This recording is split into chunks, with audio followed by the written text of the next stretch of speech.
You know, standing out here, you definitely can tell it is fall of the year.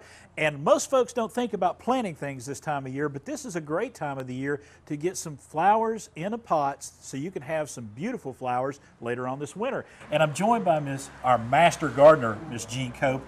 Jeanne, thanks for being here today. And we're talking about getting plants in the pots for this winter.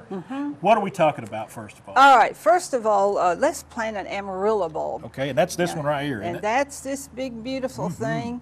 It has roots on it, and you want to kind of spread them out gently.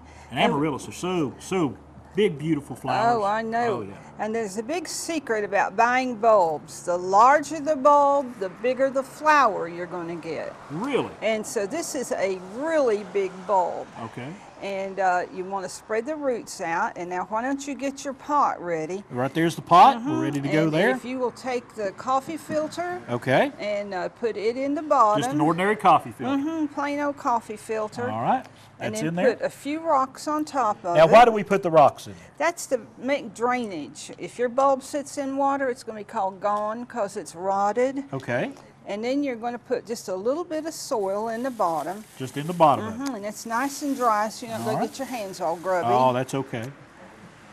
Right in on top of those rocks in that coffee filter. That's right. About that much? Okay. And then you're going to keep the roots spread out and set it in the pot so it's kind of centered.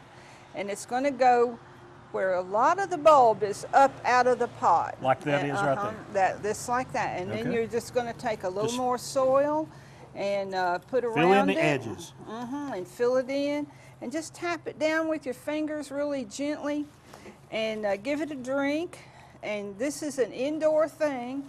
And if you buy them now, and buy the biggest one you can afford. I'm making a mess, but that's okay. It'll clean up.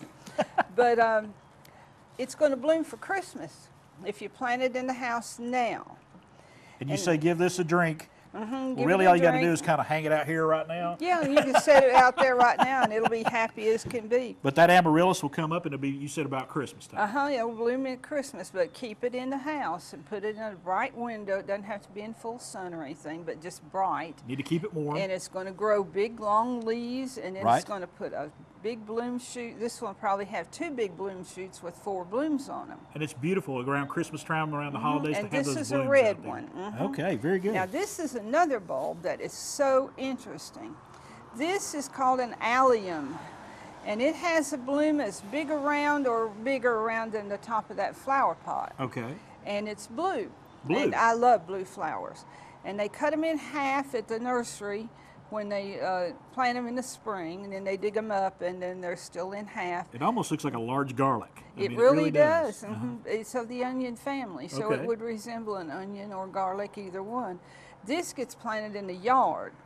This is a yard plant, and you plant it twice as deep as the bulb, so it's going to be this much dirt on top of it.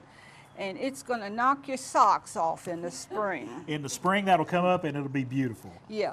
And now what do we have here? Now these are tulip bulbs. And I just bought them, and they're nice and dry. You can plant these anywhere between now and probably the end of December, first part of January, and they'll still bloom. And this one is called a parrot tulip. And that means it has like fluffy edges on it. It has wild colors. I had one last year and it was bright red with orange edges, raw ruffled, gorgeous thing. This is supposed to be blue. Okay. It is unknown that there is a blue tulip, so that's why I bought these. Blue tulip. I'm going to see. I don't know if I've ever really seen a blue tulip. You haven't. I guarantee there is none. But they're saying it is, so we're going to find out. We're going to find out in the spring. That's exactly right. And one last tip while we got a few seconds here left. If you've got a big pot, you said actually put you some vegetables in there with it so you have something fresh to eat this winter. I have the most gorgeous pot at the side of my garage door right now, and it has Sweet Williams, which are perennials, and they're all in bloom, almost bright red, but sort of raspberry. And I planted Swiss chard. There are 2 kinds of Swiss chard. It's a green that you eat, and one is all green, the plant, and the other one is red, golden, orange, and ivory and yellow. And so I have this pot with gorgeous colors in it. And so I would say If you've got some vegetables, plant them in your flower pot and with your flowers. That's a way to go. Hey, is a lot of good tips there. You got to keep this in mind. Take sure you get plenty of water, keep them warm. And talk about staying warm. You can head inside the Whistle Stop Deli right now and get warm and have a great meal. And Miss Wanda is back with Amy right now to show us everything that's going on here at this great restaurant. Great.